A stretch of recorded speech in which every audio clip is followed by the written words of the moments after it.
কক্সবাজারের ক্যাম্পে রোহিঙ্গাদের নানা অপরাধে জড়িয়ে পড়া নিয়ে তৈরি হয়েছে উদ্বেগ। রোহিঙ্গাদের সংখ্যা বাড়ার সঙ্গে কঠিন হচ্ছে পরিস্থিতি সামাল দেওয়া। সমস্যার স্থায়ী সমাধানে প্রত্যাবাসনে জোর দেওয়া হলেও মিয়ানমারের অভ্যন্তরীণ সংঘাতে কাটছে না অনিশ্চয়তা। বর্তমানে উখিয়া ও টেকনাফের ৩৩টি আশ্রয় শিবিরে বাস মিয়ানমার থেকে পালিয়ে আসা রোহিঙ্গাদের, যাদের বেশিরভাগই এসেছেন ২০১৭ সালে রাখাইনে জাতিগত নিধন শুরুর পর। ক্যাম্পে বিপুল মানুষের আশ্রয় যেখানে নানামুখী চ্যালেঞ্জ তৈরি করেছে, সেখানে পরিস্থিতি কঠিন করে তুলেছে কিছু রোহিঙ্গার অপরাধ প্রবণতা। সময় গড়ানোর সঙ্গে খুন, অপহরণ ও সন্ত্রাসী কর্মকাণ্ডে জড়িত হওয়ার বিষয়গুলো সামনে আসছে। আরএস ও আরসা ৩-৪টা দল করে এক দল আরেক দলকে মারধর করে। এসব কেন করছে আমরা জানি না। তারা এখানে একজন আরেকজনের সাথে শত্রুতা করে, মারামারি করে। শুধু ক্যাম্প নয়, রোহিঙ্গাদের কারণে আশপাশের এলাকার আইনশৃঙ্খলা পরিস্থিতি নিয়েও আশঙ্কা তৈরি হয়েছে, যা নিয়ে উদ্বিগ্ন স্থানীয় নাগরিকেরাও। রোহিঙ্গাটা বর্তমানে বাংলাদেশের গলার কাটা হয়ে দাঁড়িয়েছে এবং তারা নিজেরাই নিজেদের সংঘাতে লিপ্ত হচ্ছে এবং আইনশৃঙ্খলা পরিস্থিতিকে তারা ডিটেরিয়েট করছে। রেহাইয়ের পরিত্রাণের একমাত্র উপায় হচ্ছে রোহিঙ্গাদেরকে স্বদেশে ফেরত পাঠানোর ব্যবস্থা করা। রোহিঙ্গা সংকট সমাধানে ঘুরে ফিরে আসছে তাদের নিজ দেশে ফেরত পাঠানোর প্রসঙ্গ। তবে মিয়ানমারের অভ্যন্তরীণ সংঘাতের কারণে প্রত্যাবাসন নিয়ে অনিশ্চয়তা কাটছে না। সাম্প্রতিক সময়ে রাখাইনের পরিস্থিতির কারণেই মূলত সেখানকার রোহিঙ্গারা আপনার বঙ্গোপসাগর দিয়ে মালয়েশিয়া, ইন্দোনেশিয়ার দিকে যাচ্ছে, কারণ তারা জানে ক্যাম্পের পরিস্থিতিও ভালো নয়। প্রত্যাবাসন প্রক্রিয়ায় গতি আনতে আলোচনায় প্রতিনিধিত্ব নিশ্চিতে জোর দিচ্ছেন রোহিঙ্গা নেতারা। বাংলাদেশ সরকারেরও রাজনৈতিক প্রতিনিধি এবং পশ্চিমা দেশগুলোর সাথে কে কথা বলবে তার জন্য আমাদের সংগঠন দরকার, কারণ যে কোনো একদিন আমাদের বাংলাদেশ থেকে মিয়ানমারে ফেরত যেতে হবে। উখিয়া ও টেকনাফের ক্যাম্পগুলোতে নতুন পুরাতন মিলিয়ে রোহিঙ্গার সংখ্যা ছাড়িয়েছে ১৩ লাখ। তৌফিকুল ইসলাম, ইন্ডিপেন্ডেন্ট নিউজ, কক্সবাজার। আর এই নিয়ে আলোচনা করতে রাজধানীর বনানী থেকে আমাদের সাথে যোগ দিচ্ছেন অভিবাসন বিশেষজ্ঞ আসিফ মুনির। আসিফ মুনির, স্বাগত আপনাকে আমাদের সাথে যুক্ত হওয়ার জন্য। প্রথমে যে বিষয়টা আমি জানতে চাচ্ছি যে কোনোভাবেই রোহিঙ্গা প্রত্যাবাসনের কোনো সম্ভাবনা দেখা যাচ্ছে কিনা, এবং এ নিয়ে সরকারের পক্ষ থেকে নতুন করে কোনো উদ্যোগ নেওয়া আছে কিনা, এবং আন্তর্জাতিক সম্প্রদায়কে কিভাবে এই বিষয়ে আরো সক্রিয় করা যায়? প্রত্যাবাসনের বিষয়টি এখনো অনিশ্চিত এবং সেভাবে কোনো সম্ভাবনা এখনো দেখা যাচ্ছে না।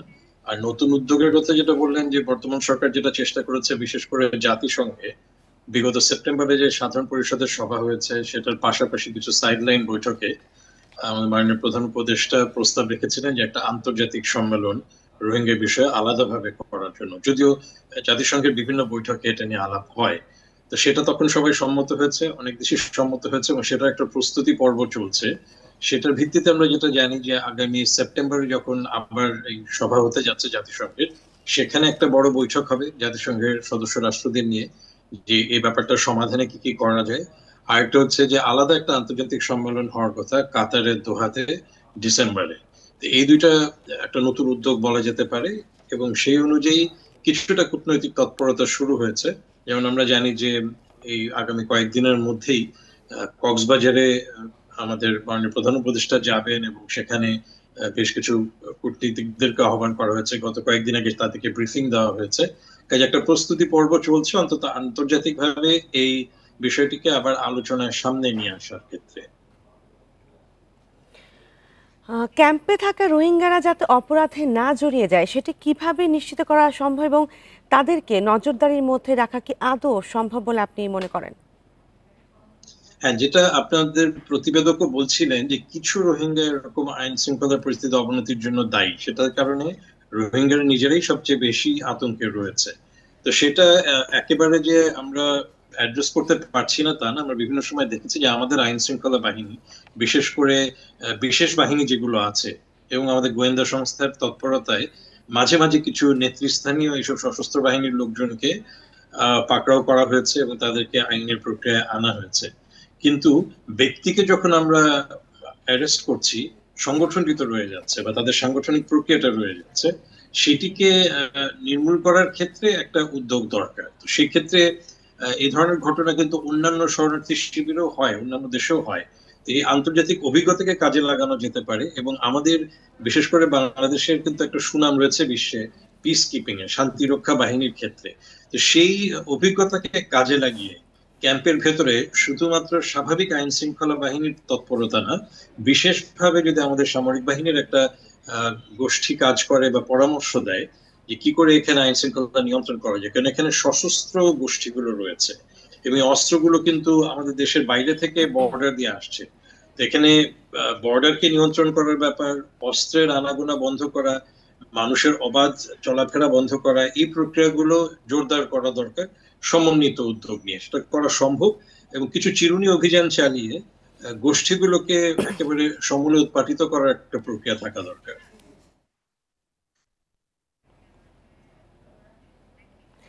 ধন্যবাদ আসিফ মুনি আমাদের সঙ্গে যুক্ত হওয়ার জন্য।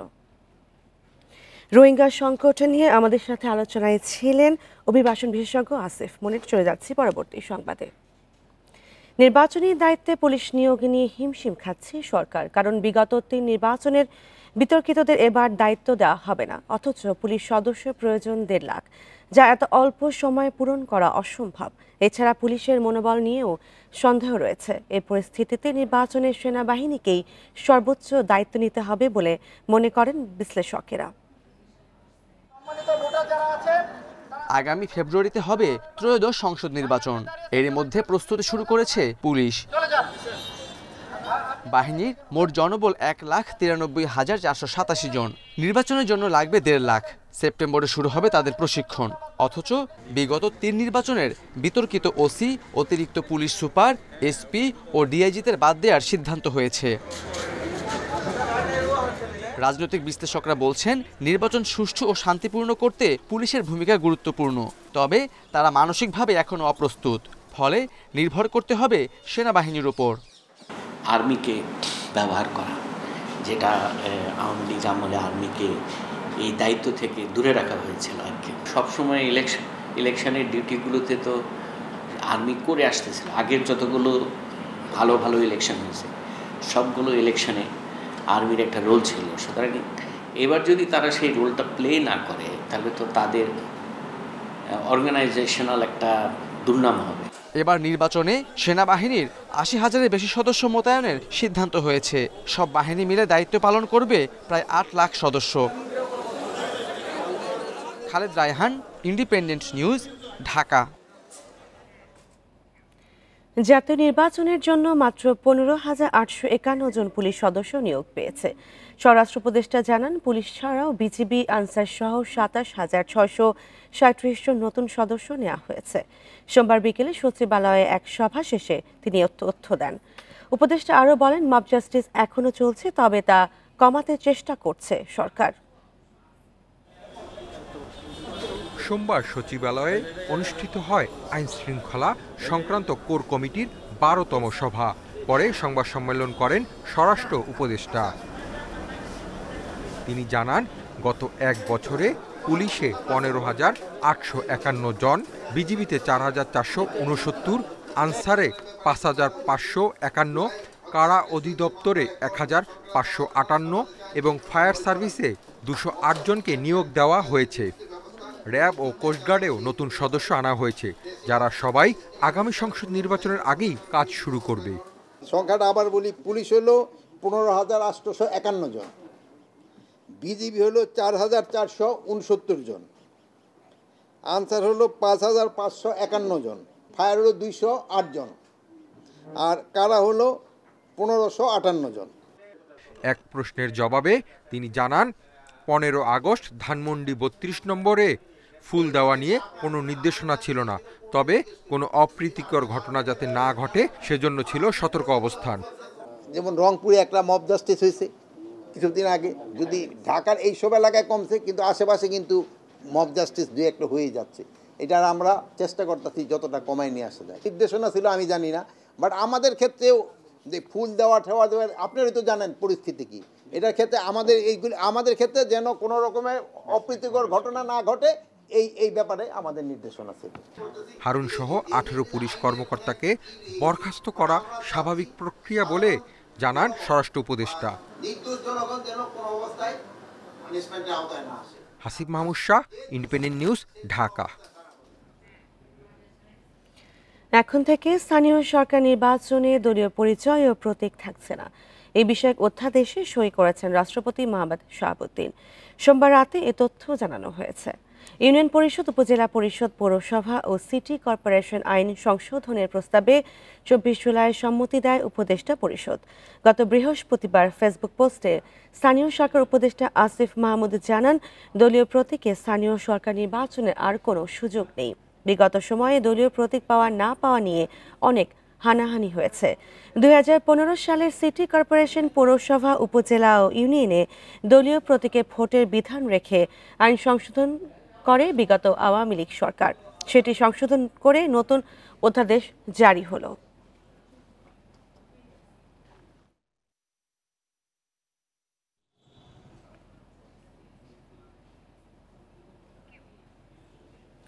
ডাকসু নির্বাচন ঘিরে নারী কর্মীকে লাঞ্ছনার অভিযোগ তুলেছে ছাত্রদল।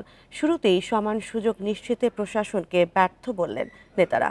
লাঞ্ছনার ঘটনা তদন্তে কমিটি করেছে ঢাকা বিশ্ববিদ্যালয় প্রশাসন। এদিকে পূর্ণাঙ্গ প্যানেল দিয়েছে ছাত্র শিবির ও ছাত্র অধিকার পরিষদ। 6 বছর পর হতে যাচ্ছে ডাকসু নির্বাচন। গেল মঙ্গলবার থেকে চলছে মনোনয়নপত্র সংগ্রহ। এরই মাঝে সোমবার সংবাদ সম্মেলনে প্রশাসনের বিরুদ্ধে লেভেল প্লেইং ফিল্ড নিশ্চিত করতে না পারার অভিযোগ আনে ছাত্রদল। নারী কর্মীদের লাঞ্ছনা করা হচ্ছে বলেও অভিযোগ তাদের। এছাড়া আচরণবিধি লঙ্ঘনের অভিযোগ ছাত্র ইউনিয়নের। ডাকসু নির্বাচন করার লক্ষ্যে আপনারা বিশ্ববিদ্যালয়ের বর্তমান যে বিদ্যমান পরিস্থিতি, যে আইন শৃঙ্খলা পরিস্থিতি এবং যে মব পরিস্থিতি, সেটিকে পুরোপুরিভাবে যদি নিয়ন্ত্রণ না করতে পারেন, তাহলে এই নির্বাচন কোনোভাবে অবাধ ও অংশগ্রহণমূলক করা সম্ভব হবে না। এবং আমরা বারবার অবগত করেছি যে এখন পর্যন্ত বিশ্ববিদ্যালয় প্রশাসন লেভেল প্লেইং ফিল্ড নিশ্চিত করতে পারেনি। একাধিক হলে প্রাধ্যক্ষের ভূমিকায় এখনো এমন শিক্ষকরা আছেন যারা গত বছর 3রা আগস্ট পর্যন্ত জুলাই অভ্যুত্থানকে জঙ্গিবাদ হিসেবে আখ্যা দিয়ে গণহত্যার পক্ষে সম্মতি উৎপাদন করে মিটিং মিছিল করেছেন। নারী কর্মী লাঞ্ছনার ঘটনা তদন্তে 4 সদস্যের কমিটি করেছে বিশ্ববিদ্যালয় প্রশাসন। এছাড়া মনোনয়নপত্র সংগ্রহ ও জমার সময় 1 দিন করে বাড়ানো হয়েছে। আচরণবিধি লঙ্ঘন সহ যে কোনো অপরাধে কাউকে ছাড় দেওয়া হবে না বলে জানান চিফ রিটার্নিং অফিসার। আপনারা তো সাক্ষী ছিলেন, আপনাদের কাছে মনে হয়েছে আমরা কোনো পক্ষের প্রতি কোনো ধরনের সহানুভূতি দেখাইছি অথবা কিছু করছি না, আমরা দেখাইনি। আমাদের কাছে সবাই আমাদের প্রিয় ছাত্রছাত্রী, আমরা কমিশনের 10 জন মেম্বার সবার প্রতি আমরা সমান আচরণ করেছি। এদিকে ডাকসু নির্বাচনের জন্য সোমবার পূর্ণাঙ্গ প্যানেল ঘোষণা করে ছাত্র শিবির এবং ছাত্র অধিকার পরিষদ। এছাড়া স্বতন্ত্র প্যানেল দেওয়ার কথা জানিয়েছেন উমামা ফাতেমা। মনোনয়নপত্র যাচাই শেষে 22 আগস্ট চূড়ান্ত প্রার্থী ঘোষণা করবে প্রশাসন। ভোট হবে 9 September. Mamunur Rahman, independent news, Dhaka. কেন্দ্রীয় ছাত্র সংসদ ডাকসু নির্বাচনে মনোনয়নপত্র সংগ্রহ করেছেন 565 জন, আর 18টি হল সংসদের জন্য নিয়েছেন 1226 জন। সোমবার রাতে আরেকদিন সময় বাড়ানোর ঘোষণা দিয়েছে প্রশাসন। প্রধান রিটার্নিং কর্মকর্তা অধ্যাপক মোহাম্মদ জসিমউদ্দিন জানান, যারা মনোনয়নপত্র নিয়েছেন তাদের মধ্যে কেউ অপরাধী থাকলে প্রার্থিতা বাতিল করা হবে।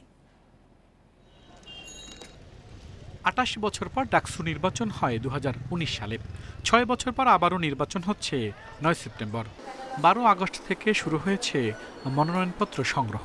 সোমবার নিয়েছেন 442 জন। শিক্ষার্থীদের কল্যাণে কাজ করার প্রতিশ্রুতি দেন প্রার্থীরা। ক্যাম্পাসের নিরাপত্তা থেকে আবাসন, সব সমস্যার সমাধানের প্রতিশ্রুতিও তাদের। ক্যাম্পাসটাকে কিভাবে নিরাপদ করা যায়, সহনশীল করা যায়, এবং যেহেতু এখানে আমরা সবাই মা বাপ ছাইরা, ঘর ছাইরা, সব কিছু ছাইরা আসি, তো আমাদের থাকার জায়গাটাকে কীভাবে আরও সুন্দর করা যায় সেই প্রচেষ্টা আমরা সকলেই করি। আপনি যখন আর্থিকভাবে অসচ্ছল হবেন, আপনার মাথায় অনেক মানসিক চিন্তা থাকবে, আমরা তাদের বৃত্তি প্রদানের মাধ্যমে তারা ক্যারিয়ারে যাতে ভালোভাবে ফোকাস করতে পারে সেদিকে এগিয়ে নিয়ে যাব। আবাসন সংকট নিয়ে আমরা অবশ্যই কাজ করতে হবে। মঙ্গলবারও সংগ্রহ করা যাবে মনোনয়নপত্র। যাচাই বাছাই শেষে 21 আগস্ট চূড়ান্ত প্রার্থী তালিকা ঘোষণা করা হবে। প্রধান রিটার্নিং কর্মকর্তা বলেন, কেউ অপরাধ করে থাকলে বাতিল হবে প্রার্থিতা। 565টি মনোনয়নপত্র ডাকসু থেকে সংগ্রহ করেছে ছাত্রছাত্রীরা। অপরদিকে হল থেকে আমরা এইমাত্র হলের হিসাবটা পেয়েছি, সকল হল মিলে 1226টি মনোনয়নপত্র সংগ্রহ করেছে ছাত্রছাত্রীরা। এবার ডাকসু নির্বাচনে মোট ভোটার 39,775 জন। আল আমিন হোসেন, ইন্ডিপেন্ডেন্ট নিউজ, ঢাকা। এবছর ডেঙ্গুর উচ্চ ঝুঁকিতে ঢাকার 2 সিটি কর্পোরেশন। উত্তর ও দক্ষিণ সিটির প্রায় সব ওয়ার্ডেই এডিসের ঘনত্ব মিলেছে 20-এর বেশি। কোনো কোনো ওয়ার্ডে এর ঘনত্ব 100। জাহাঙ্গীরনগর বিশ্ববিদ্যালয়ের গবেষণায় মিলছে এ তথ্য। এডিস নিধনে বিশেষ কর্মসূচি নেয়ার কথা জানিয়েছে ঢাকা দক্ষিণ সিটি কর্পোরেশন। মশার প্রজনন হার জানতে ব্যবহার করা হয় ব্রুটো ইন্ডেক্স। এটি মূলত এডিস মশার লার্ভার ঘনত্ব নির্দেশ করে, যা থেকে ডেঙ্গুর ঝুঁকি বোঝা যায়। এরই মধ্যে এডিস মশার ঘনত্ব জানতে জরিপ করেছেন জাহাঙ্গীরনগর বিশ্ববিদ্যালয়ের গবেষকেরা। সেখানে দেখা গেছে ডেঙ্গুর উচ্চ ঝুঁকিতে ঢাকার 2 সিটি কর্পোরেশন। ব্রুটো ইন্ডেক্সে এখানে এডিসের ঘনত্ব মিলেছে 100 পর্যন্ত। ঢাকা উত্তর এবং দক্ষিণ সিটি কর্পোরেশনের প্রায় প্রতিটি ওয়ার্ডেই এখন এডিস মশার ঘনত্বের ইন্ডেক্স 20-এর উপরে আছে। কোনো কোনো জায়গাতে আমরা এই ইন্ডেক্স 100-র উপরেও পাচ্ছি। এই মুহূর্তে যে বৃষ্টিপাতগুলো হচ্ছে, এই বৃষ্টিপাতটা যখন বন্ধ হয়ে যাবে এই মাসের শেষের দিকে এবং আগামী মাসে এডিস মশার ঘনত্ব আরও বাড়বে এবং ডেঙ্গুর প্রকোপ বাড়ার ঝুঁকি আরও বেশি তৈরি হবে। তবে সব ওয়ার্ডেই এডিস নিধনে বিশেষ কর্মসূচি নেওয়ার কথা জানিয়েছে ঢাকার 2 সিটি কর্পোরেশন। ডিএনসিসি থেকে রোগী খুবই কম যদি আমরা বলে থাকি, কিন্তু আমরা এটাতে আত্মতৃপ্তি না করে ভবিষ্যতে যেন যদি বড় ডিজাস্টার হয় এটাকে মাথায় রেখে এটার মোকাবেলা করার জন্য কিন্তু আমাদের প্রস্তুতিগুলো চলছে। নির্মাণাধীন ভবন এগুলোতে অনেক সময় পানি জমে থাকে চৌবাচ্চায়, এখানে সেখানে। তো এখানে যাতে এরকম কোনো পানি জমে না থাকতে পারে সে বিষয়ে তারা মোবাইল কোড করতেছেন। এই কার্যক্রমগুলো, প্রশাসনিক কার্যক্রমগুলো আমাদের চলমান রয়েছে। বিশেষজ্ঞরা অ্যাপ্রিহেন্ড করতেই পারেন বা জনগণ তারা অ্যাপ্রিহেন্ড করতে পারেন। তো আমার মনে হয় না যে এটা আমরা নিয়ন্ত্রণে রাখতে পারবো বলে বা এটা ছড়িয়ে পড়বে এরকম আমার কাছে মনে হয়। স্বাস্থ্য অধিদপ্তরের তথ্য অনুযায়ী চলতি বছর ঢাকার 2 সিটির মধ্যে শুধুমাত্র ঢাকা দক্ষিণে ডেঙ্গু আক্রান্তের সংখ্যা 3778 জন। সবচেয়ে বেশি মৃত্যু হয়েছে এই সিটি কর্পোরেশনেই 48 জনের। Adilur Rahman, independent news, Dhaka. বাতিল হয়ে যাওয়া পোষ্য কোটা নিয়ে আবারও মুখোমুখি অবস্থানে রাজশাহী বিশ্ববিদ্যালয়ের শিক্ষক, কর্মকর্তা ও কর্মচারীরা। এই পদ্ধতিকে প্রাতিষ্ঠানিক সুবিধা হিসেবে দাবি করে আন্দোলনে নেমেছে তারা। অন্যদিকে এর বিপক্ষে আবারও সোচ্চার আন্দোলনকারী শিক্ষার্থীরা। রাজশাহী বিশ্ববিদ্যালয়ে ভর্তির ক্ষেত্রে শিক্ষক, কর্মকর্তা ও কর্মচারীদের পোষ্য কোটার বিপক্ষে আন্দোলন করে শিক্ষার্থীরা। এক পর্যায়ে গত 2 জানুয়ারি এই সুবিধা বাতিলের ঘোষণা দেয় কর্তৃপক্ষ। তবে আবারও তা পুনর্বহালের দাবিতে কর্মবিরতি ও অবস্থান কর্মসূচি শুরু করেছেন শিক্ষক, কর্মকর্তা ও কর্মচারীরা। সব পাবলিক বিশ্ববিদ্যালয় কিন্তু এই সুযোগ সুবিধা বহাল আছে। ইভেন এই 24-25 শিক্ষাবর্ষে অনেক বিশ্ববিদ্যালয় কিন্তু অলরেডি এই প্রক্রিয়ায় ভর্তিও হয়ে গেছে। অনেকেই ভুল বুঝেছে বোধহয় এটা আমাদের পোষ্য কোটা, এই নামে আমাদের মূল আসনের বোধহয় কমে যাচ্ছে, তা কিন্তু না। রাজশাহী বিশ্ববিদ্যালয়ে কোনো নামেই আর কোটা পদ্ধতি পুনর্বহাল করতে দেওয়া হবে না বলছেন শিক্ষার্থীরা। যারা নতুন নামে বা বেনামে পোষ্য কোটার দাবি করছেন বা রাজশাহী বিশ্ববিদ্যালয়কে অচল করার চেষ্টা করছেন, আপনাদের এই চেষ্টা সফল হবে না। তাদের বাচ্চা কাচ্চার পড়াশোনার জন্য নতুন ভাতা দিতে পারে, এ ব্যাপারে আমাদের আপত্তি নেই, কিন্তু পোষ্য কোটাকে নতুন নামে যেভাবেই বিশ্ববিদ্যালয়ে আনা হোক না কেন শিক্ষার্থীরা এটা মেনে নেবে না। বিশ্ববিদ্যালয় কর্তৃপক্ষ জানিয়েছেন, বিভিন্ন শিক্ষা প্রতিষ্ঠানে এই সুবিধা চালু থাকায় এখানেও দাবি উঠেছে। তবে এ বিষয়ে চূড়ান্ত সিদ্ধান্ত নেবে ভর্তি কমিটি। এখন যেহেতু একটা সিদ্ধান্ত হয়ে আছে এবং সেটা আমাদের যে প্রক্রিয়া অনুসরণ করে সিদ্ধান্ত হয়েছে, চূড়ান্তভাবে আসলে ভর্তি কমিটি এই সিদ্ধান্ত নিতে পারবেন যে এই ধরনের বিশেষ সুবিধা বা প্রাতিষ্ঠানিক সুবিধা দেওয়া যাবে কি যাবে না। কোটা নিয়ে 2 পক্ষ সোচ্চার হওয়ায় ক্যাম্পাসের শান্তিপূর্ণ পরিস্থিতি নষ্ট হওয়ার শঙ্কা করছেন অনেকে। Ahsan Habib, Apu, independent news, Rajshahi. 2026 সালে এলডিসি উত্তরণের চ্যালেঞ্জ মোকাবেলায় প্রস্তুত নন ব্যবসায়ীরা। তাদের দাবি, এই মুহূর্তে এলডিসি থেকে উত্তরণ হলে রপ্তানি সহ নানা খাতে নেতিবাচক প্রভাব পড়বে। তবে এলডিসি উত্তরণ পেছানো বাস্তবসম্মত বলে মনে করছেন না অর্থনীতিবিদরা। তাদের মতে নির্বাচিত সরকার প্রয়োজনীয় সংস্কার করলে নির্ধারিত সময়ে উত্তরণ সম্ভব। বিশ্ব বাণিজ্য সংস্থার আওতায় শুল্কমুক্ত সুবিধায় ইউরোপীয় ইউনিয়ন, যুক্তরাষ্ট্র, ভারত সহ বিভিন্ন দেশে পণ্য রপ্তানি করে বাংলাদেশ, যেখানে রপ্তানি খাতে প্রণোদনার পরিমাণ প্রায় 9,000 কোটি টাকা। তবে 2026 সালে এলডিসি থেকে পুরোপুরি বের হওয়ার পর এসব সুবিধা থেকে বঞ্চিত হবে বাংলাদেশ। ব্যবসায়ীরা বলছেন, এলডিসি থেকে উত্তরণ হলে বাংলাদেশের পণ্য রপ্তানিতে শুল্ক বাড়বে 12%, আর বিভিন্ন বাণিজ্য সুবিধা নিশ্চিত করতে না পারলে রপ্তানি কমবে প্রায় 14%। তাই এলডিসি থেকে বের হলে সবচেয়ে বেশি ক্ষতির মুখে পড়বে রপ্তানি খাত, দাবি ব্যবসায়ীদের। ইউরোপিয়ান কান্ট্রি তাদের যে ডিউটি ফ্রি যে অ্যাক্সেস আছে, সবগুলো মিলে অনেকগুলো issue we are not ready right way.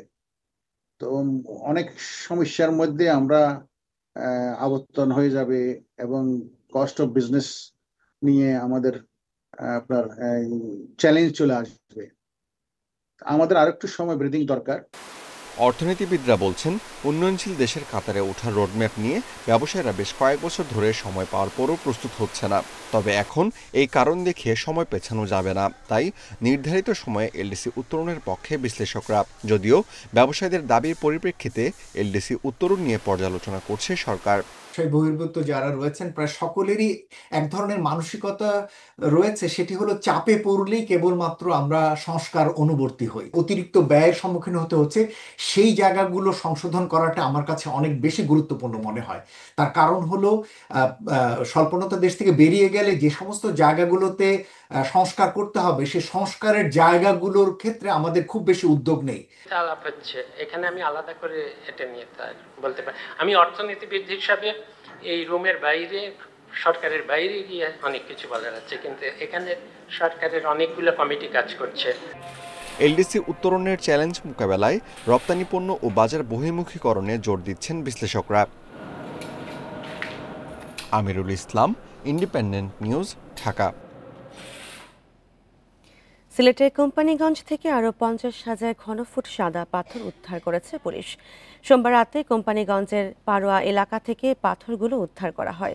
বিষয়টি নিশ্চিত করেছেন কোম্পানিগঞ্জ থানার ওসি উজার আল মাহমুদ আদনান। জানান, সোমবার সন্ধ্যায় গোপন সংবাদের ভিত্তিতে কোম্পানিগঞ্জের পারোয়া ভাঙতি এলাকায় অভিযান চালায় পুলিশ। এ সময় প্রায় 50,000 ঘনফুট সাদা পাথর উদ্ধার করা হয়েছে। এ নিয়ে প্রায় 5 লাখ ঘনফুট সাদা পাথর উদ্ধার করেছে প্রশাসন। তবে অভিযানে কাউকে আটক করা যায়নি। এখন পর্যন্ত খনিজ সম্পদ ব্যুরোর মামলায় মোট 11 জনকে আটক করা হয়েছে। এছাড়া সাদা পাথর লুটপাটে জড়িতদেরকে আইনের আওতায় আনতে পুলিশের অভিযান অব্যাহত রয়েছে বলেও জানান তিনি।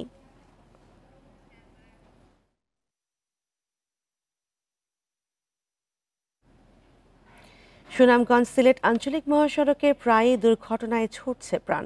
চালকের অদক্ষতা, ফিটনেসবিহীন যান ও সড়ক প্রশস্ত না হওয়া দুর্ঘটনার মূল কারণ বলছেন সংশ্লিষ্টরা। যানবাহনের সংঘর্ষে প্রাণহানির পাশাপাশি বিভিন্ন স্থানে যানজটে ভোগান্তি পোহাচ্ছে যাত্রীরা। মহাসড়কটির 4 লেনে উন্নীত করার প্রকল্প হাতে নেওয়া হলেও তা দীর্ঘদিন ধরে আটকে আছে মন্ত্রণালয়ে। গত 6 আগস্ট সুনামগঞ্জ সিলেট মহাসড়কে বাস ও সিএনজি অটোরিকশার সংঘর্ষে 2 শিক্ষার্থী সহ 3 জনের মৃত্যু হয়। ঘটনাস্থলেই মারা যান সুনামগঞ্জ টেক্সটাইল ইনস্টিটিউটের শিক্ষার্থী আফসানা জাহান খুশি এবং সুনামগঞ্জ বিজ্ঞান ও প্রযুক্তি বিশ্ববিদ্যালয়ের শিক্ষার্থী স্নেহা চক্রবর্তী। 2 শিক্ষার্থীর মৃত্যুর প্রতিবাদে আন্দোলনে নামেন শিক্ষা প্রতিষ্ঠানের সহপাঠীরা। সড়ক অবরোধ করে বিক্ষোভ করেন তারা। ফিটনেসবিহীন বাস ও অদক্ষ চালকের গাফিলতিতে এই আঞ্চলিক মহাসড়কে প্রতিনিয়ত দুর্ঘটনা ঘটে বলছেন এলাকার মানুষ। আঁকাবাঁকা, এর জন্য অনেক দ্রুত গাড়ি চালানোর কারণে গাড়ি ও সিএনজি অনেক দ্রুত সংঘর্ষ হয়। প্রায় 99% গাড়ির কোনো লাইসেন্স নাই, তার মধ্যে মানে গাড়ির ফিটনেস নাই। এছাড়া সিলেট সুনামগঞ্জ মহাসড়কে চলছে বিপুল সংখ্যক লাইসেন্সবিহীন গাড়ি। সরু 2 লেনের এই সড়কে দৈনিক 1000-এর বেশি যান চলাচল করায় যানজটে পড়তে হয় যাত্রীদের। মহাসড়কটি 4 লেন করার প্রকল্প হাতে নেওয়া হলেও তা দীর্ঘদিন ধরে মন্ত্রণালয়ে আটকে আছে। আমার লাইসেন্স এখনো বার হয়েছে না, লাইসেন্সের কপি মানে বার হয়ে আইছে। কতদিন ধরে গাড়ি চালায়? গাড়ি ড্রাইভিং বয়স আমার টোটাল 11 সালের রানিং। যেসব চালক হালকা যানের লাইসেন্স নিয়ে ভারী যান চালায় তাদের বিরুদ্ধে ব্যবস্থা নেওয়ার কথা জানিয়েছে বিআরটিএ। বিআরটি কর্তৃক নিয়মিত আমরা মোবাইল কোড করে থাকি। মোবাইল কোডের মাধ্যমে যদি ওই যে লাইসেন্স একটা কিন্তু চালাচ্ছে সে অন্য শ্রেণীর গাড়ি, সেক্ষেত্রে আমরা জরিমানা এবং শাস্তিস্বরূপ জেল জরিমানা এগুলো হচ্ছে। গত 6 মাসে সুনামগঞ্জ সিলেট সড়কে দুর্ঘটনায় 41 জনের মৃত্যু হয়েছে। Independent news. আর এই নিয়ে আরো জানাতে পশ্চিমবঙ্গের কলকাতা থেকে যোগ দিচ্ছেন সহকর্মী দেবপ্রসাদ অধিকারী। দেবপ্রসাদ, এই মুহূর্তে পশ্চিমবঙ্গের ব্যবসায়ীরা কতটা সংকট এবং এই বিষয়ে কর্তৃপক্ষ কি কোনো উদ্যোগের ব্যবস্থা নিয়েছে কিনা বা নেবেন কিনা, কোনো আশ্বাস দিয়েছে তারা?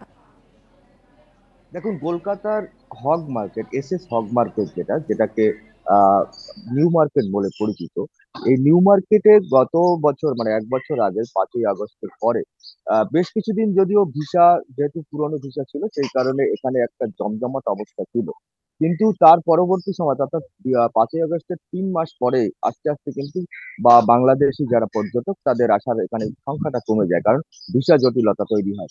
সম্প্রতি কিছুটা হলেও ভিসা জটিলতা যে সমস্যাটা ছিল সেটা কিছুটা শিথিল করেছে ভারত সরকার, যার কারণে মেডিকেল ভিসা কিছুটা বেশি পাচ্ছে, যেটা এখানকার পর্যটক এবং যারা এখানকার স্থানীয় বাসিন্দা তারা জানাচ্ছেন যে আগের থেকে কিছুটা সংখ্যা বেড়েছে, অর্থাৎ 5ই আগস্টের 6 মাস পরে যে অবস্থাটা ছিল তারপর থেকে কিছুটা সংখ্যা বেড়েছে, কিন্তু তাও এই মুহূর্তে দাঁড়িয়ে যে বিশাল সংখ্যায় বাংলাদেশি পর্যটকরা নিউ মার্কেট অঞ্চলে আসছেন সেরকম নয়, কারণ ব্যবসায়ী সমিতি যারা এখানকার রয়েছে তাদের সঙ্গে আমাদের কথা হয়েছে, তারা যেটা জানিয়েছেন যে এই মুহূর্তে দাঁড়িয়ে কিছুটা সংখ্যা বেড়েছে বাংলাদেশি পর্যটকদের, কারণ হোটেল মালিক যারা তারা সব থেকে ভালো জানেন এখানে বাংলাদেশি থেকে যারা চিকিৎসার জন্য আসেন, যারা এখানে শপিং করতে আসেন বা যারা এখানে ঘুরতে আসেন তারা বিশেষ করে হোটেলে অবস্থান করেন, যার কারণে হোটেল মালিকগুলো বলছে এই মুহূর্তে 10 থেকে 15% যারা পর্যটক ছিলেন তার থেকে বেশি সংখ্যায় বেড়েছে, কিন্তু তাও এখনো পর্যন্ত যে সেই যে পূর্ব অবস্থা অর্থাৎ 5ই আগস্টের যে পূর্ব অবস্থা সেই অবস্থা এখনো ফিরতে পারেনি। তবে ছন্দে ফেরার চেষ্টা করছে নিউ মার্কেট, কারণ হচ্ছে এই মুহূর্তে আপনি জানেন যে সামনেই কলকাতার সব থেকে বড় একটি পুজো রয়েছে, দুর্গাপুজো, সেই পুজোর অনুষ্ঠানও কিন্তু আর কিছুদিন পরেই, যার কারণে নিউ মার্কেট ছন্দে ফেরার চেষ্টা করছে এবং বাংলাদেশি পর্যটকদের যে কথা আপনি বলছেন যে উদ্যোগ নেওয়া, ব্যবসায়ী সমিতি এখানে যেটা দাবি করছেন যে তারা বা ভারত সরকারকে বারবার করে বলছেন যে বাংলাদেশি ভিসা আরো বেশি শিথিল করা হোক এবং বাংলাদেশি পর্যটকরা যাতে এখানে সানন্দে আসতে পারেন পশ্চিমবাংলা অর্থাৎ নিউ মার্কেট বা পশ্চিমবাংলার যে কোনো জায়গায়, তার জন্য ভারত সরকার উদ্যোগ নিক এবং ভিসার যে জটিলতা রয়েছে অর্থাৎ ভিসা দিতে যেহেতু এই মুহূর্তে মেডিকেল ভিসা ছাড়া অন্য টুরিস্ট ভিসা একেবারেই মিলছে না ভারত সরকারের তরফ থেকে, সেক্ষেত্রে তারা দাবি করেছেন ভারত সরকারের কাছে এখানকার ব্যবসায়ী সমিতি তারা বলছেন যে তারা রাজ্য সরকার এবং কেন্দ্রীয় সরকার দুই সরকারকে তারা জানিয়েছেন যে এই নিউ মার্কেটের যে ব্যবসা সেই ব্যবসার উন্নতির জন্য এবং ভারতে যারা পর্যটকরা আসতে পারে বাংলাদেশিরা তার জন্য অর্থাৎ তেমনি মেডিকেল ভিসা রয়েছে তেমনি টুরিস্ট ভিসারও অনুমতি দেওয়া হোক যাতে বাংলাদেশি পর্যটকরা ভারতে আসতে পারে।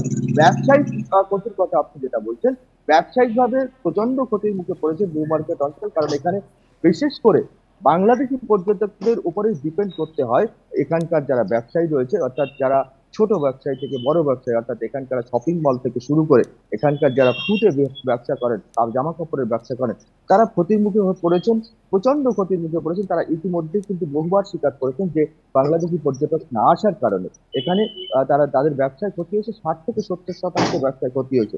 কিছু কিছু ব্যবসায়ীরা কিন্তু ইতিমধ্যে তাদের ব্যবসার যে ধরন সেই ধরন তারা পরিবর্তন করেছেন, কেউ কেউ ব্যবসা ছেড়েও চলে গেছে, কিন্তু তারপরেও এখানকার ব্যবসায়ী সমিতির যারা দাবি তারা দাবি করছেন কেন্দ্রীয় সরকার এবং রাজ্য সরকারের কাছে যে বাংলাদেশি পর্যটকদের ভিসা যাতে শিথিল করা হয় এবং তারা যাতে ভারতে ভ্রমণ করতে আসতে পারেন, চিকিৎসার জন্য আসতে পারেন এবং অন্যান্য সুবিধা মানে যে বাংলাদেশি পর্যটকরা আসতে পারে তার জন্য যাতে শিথিল করা হয় তার জন্য রাজ্য সরকার এবং কেন্দ্রীয় সরকারের কাছে এখানকার ব্যবসায়ী সমিতি ইতিমধ্যেই কিন্তু বারবার জানিয়েছে। কলকাতা থেকে আমাদের সাথে যুক্ত হয়েছিলেন সহকর্মী দেবপ্রসাদ অধিকারী। আর এই ছিল এখনকার সংবাদে। ইন্ডিপেন্ডেন্ট টেলিভিশনের সব খবর বিস্তারিত জানতে চোখ রাখুন ফেসবুক, ইউটিউব ও এক্সে। ধন্যবাদ সবাইকে।